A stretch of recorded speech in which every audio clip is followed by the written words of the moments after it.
we're Turner Construction. I'm not going to do a PowerPoint. Half of our team is here today, the other half was here yesterday. There's two great ladies from Penn State who helped us, so they're part of our team as well.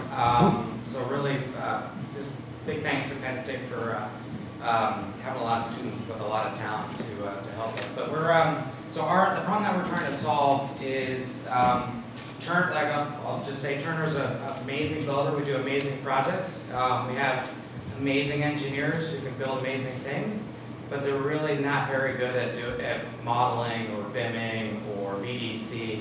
It really is the shortcoming in our industry. It's just engineers who are savvy at so many things, but when it comes to sticking them in front of a computer or some type of 3D environment, it's just complicated for them. They don't have time to do it. So our goal today was to build, this weekend was to build a very simple application for engineers to visualize a portion of a building. So we could pick the whole building and try to visualize that. But really a lot of times from work in the office to work in the field, it's easier just to visualize a component of the project. So we wanted to focus around really a bay-sized structure and be able to put a tool in the hands of an engineer that's inviting, that's immersive. We turn the stereo off so you can just see it all in 3D, but it has the capability of immersing into it. And the best part, which we'll show you in a minute, is that it's not about just bringing in a model from Revit or from SketchUp into this environment. It's creating really easy controls for manipulating the layout of this bay. So that's kind of the really neat thing. So we'll do that, and then Kyle is also showing that we did connect it to the headset as well. So afterwards, I guess we're doing demos, we can share with you that as well. So John, without further ado, you can start walking through our space. So again, to make it inviting and enjoyable, what we did was we designed a warehouse to house our mock-up project. So it's just not floating in space. The reason why we did that is because we're really trying to promote the use of fabrication, prefabrication in warehouses as opposed to building everything on site. Even though we're kind of talking about a mock-up, it's just promoting, not just experimenting and coming up with mock-ups out in the real world, but doing it in a clean environment. Safety really allows for lean. So that was kind of the reason behind the backdrop. Plus, it looks really cool just to have that backdrop there. So really, the heart of what we're trying to do is not just look at something that we could have modeled in SketchUp or in Revit and bring in, but if John, if you hit the magic B, and thanks to our Penn State ladies, they helped us just with a basic interface. So if John, if you go to Bay Properties and change stories to maybe 2 or 3 or 4, what we really were targeting was the ability to dynamically update the model within Unity in a sense. So anything from the stories to the story height to the size of the bay. Really, the sky is the limit. Obviously, 24 hours, there's a time limit and how many options we could build into this, so we kind of just stuck with 4.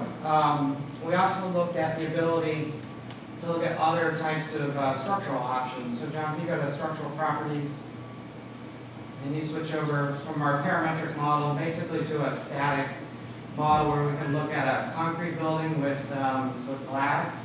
You switch that exterior wall, switch from glass to brick.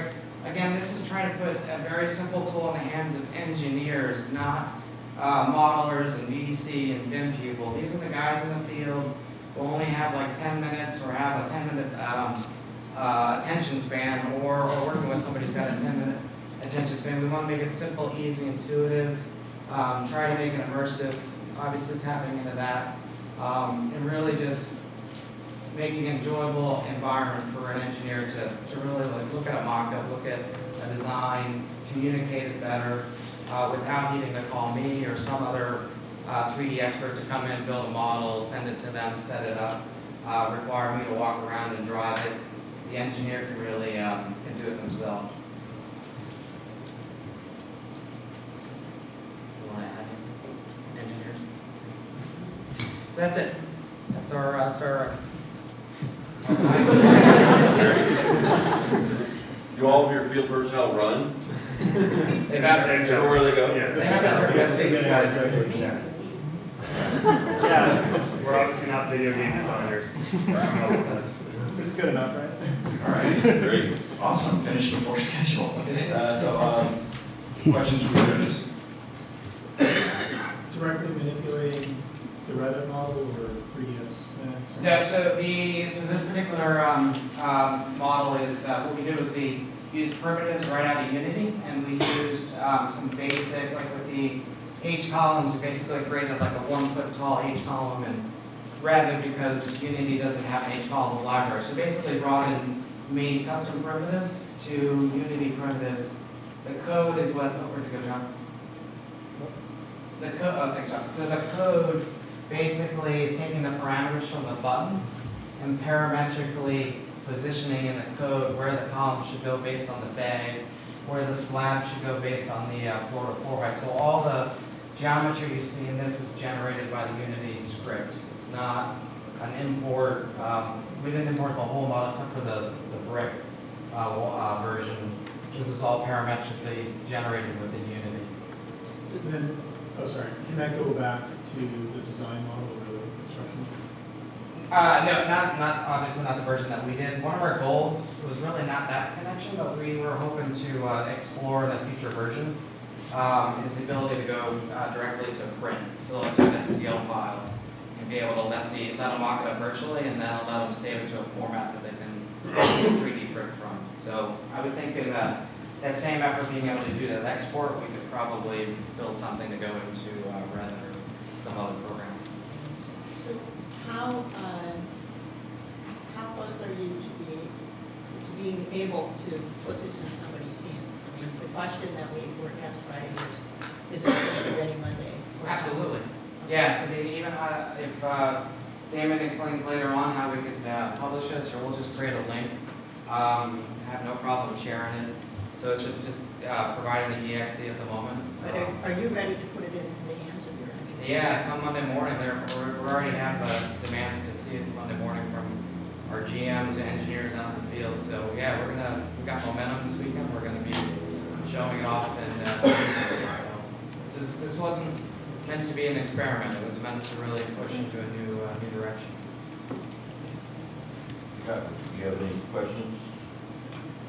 Yeah, so the engineer that you use, who exactly is in charge of, for instance, like in the construction process, the engineer does really, which is maybe how, who is this like construction engineer or?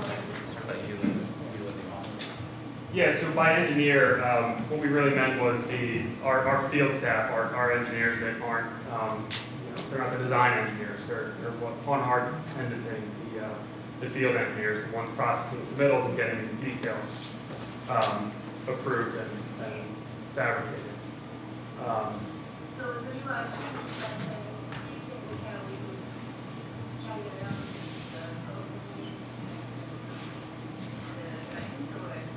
it's going to be right?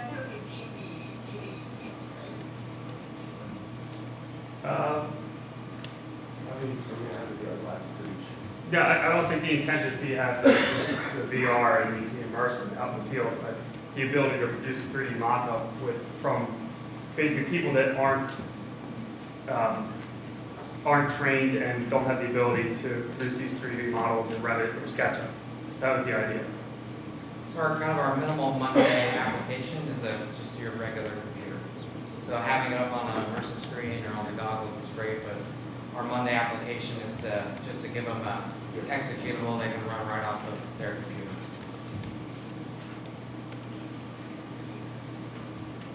Any other questions from the judges? No.